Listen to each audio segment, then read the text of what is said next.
Wadbi sayyi'ata, dan ikutilah atau barengilah, istilah ikutilah kejelekan itu al-hasanata, dengan kebaikan.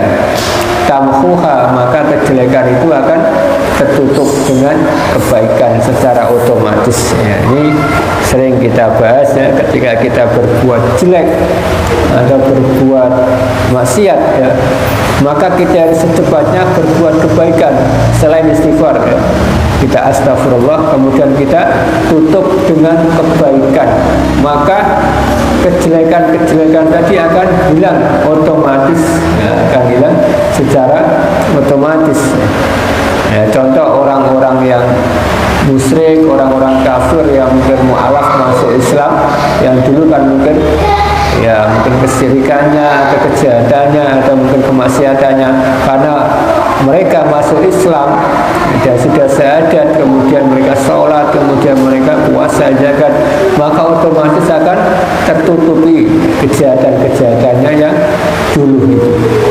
Jadi ketika kita pernah berbuat jahat, langsung istighfar dan harus dibarengi atau ditambah kebaikan kita.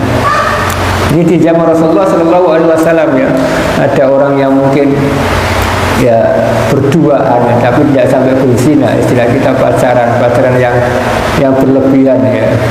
Kemudian beliau ini sholat di belakang Rasulullah SAW, sholat subuh ya, sholat subuh ya. Kemudian langsung setelah itu Rasulullah balik ke belakang ya, karena diberitahu oleh Jibril, dosamu sudah diampuni ya.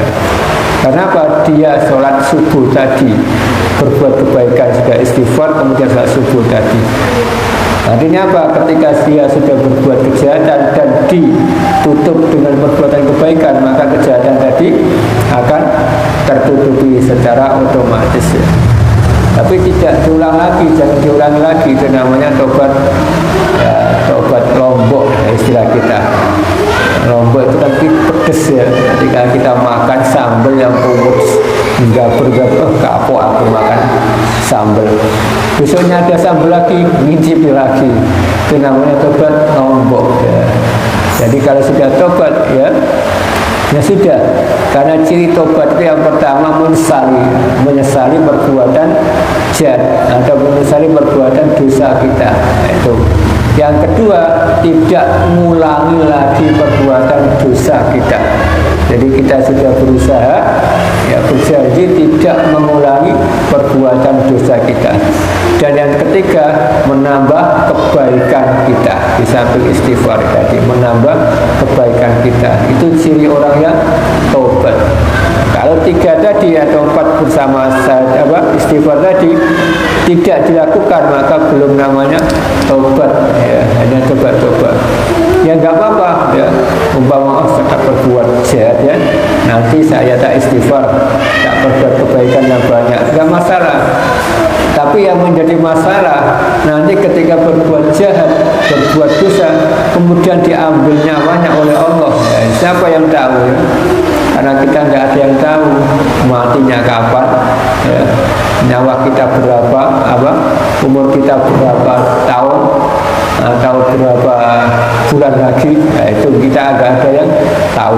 Maka kita disuruh oleh Rasulullah tadi, ittaqillah aitsuma kunta, terus berbuat kebaikan, bertakwa kepada Allah di mana saja kita berada, dan tutupi kejelekan itu dengan kebaikan, maka akan ya, tamhuha, secara otomatis akan hilang kejelekan tadi, kejahatan tadi.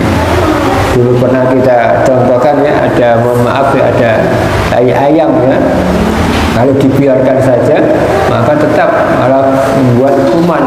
Tapi kalau kita tutup ya, dengan pasir atau tutup dengan batu, maka lama-lama akan hilang ya, itu. Atau kita tanam di tanah ya, itu akan hilang. Itu sama dengan kejahatan tadi ya, kalau kita tutup dengan kebaikan maka akan hilang. Tapi kalau kejahatan terus ditambah lagi ya, akan bertambah terus ya. Akhirnya apa? Menjadi orang yang suudzon ya, dan menjadi suul khotimah ya, suul khotimah, menjadi jelek di akhirnya ya, itu.